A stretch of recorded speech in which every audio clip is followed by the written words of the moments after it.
people are only supposed to have access to it under very tightly controlled circumstances. Now, there have been criminal charges brought already in the state of Colorado for Trump folks seizing and corrupting voting equipment there. The same thing is under criminal investigation in multiple jurisdictions in Michigan as well. But now today, the Washington Post reports that in Colorado, in Michigan, in Nevada, in Georgia, and a whole bunch of states, these folks messing with the voting equipment apparently weren't just spontaneously acting on their own to illegally access all this equipment they weren't supposed to be able to touch.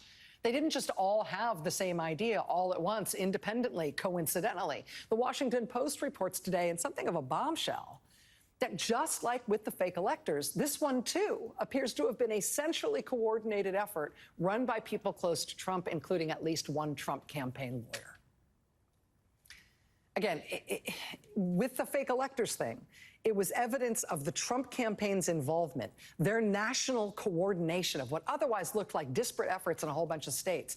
That's apparently what led to the now ongoing federal criminal investigation of the fake electors scheme. As of today, the Washington Post reports that there was a similar central organized effort running these schemes to seize and corrupt secure voting machines in multiple states, and that it was linked to the Trump campaign.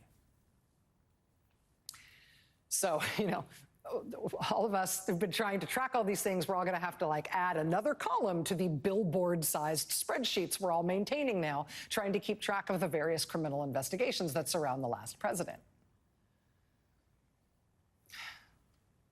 President Biden tomorrow is going to sign what he hopes and expects will be the signature legislative achievement of his first term as president. The nation's first major legislation on climate, and the biggest and most important legislation on prescription drug costs in decades. Something the Democrats have been trying to do on prescription drug costs. They've been trying to do it for 30 years. Biden finally got it done. The big Inflation Reduction Act. He is going to sign that tomorrow. It is a huge deal in terms of policy, a huge deal for the Democrats, a huge deal for this president. But for the presidency, for the country, he's got competing headlines.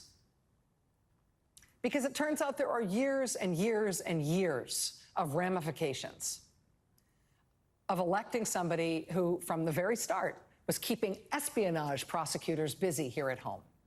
I mean, 5.5 years down the line from those first blood-curdling headlines about what was going on with this president and national security.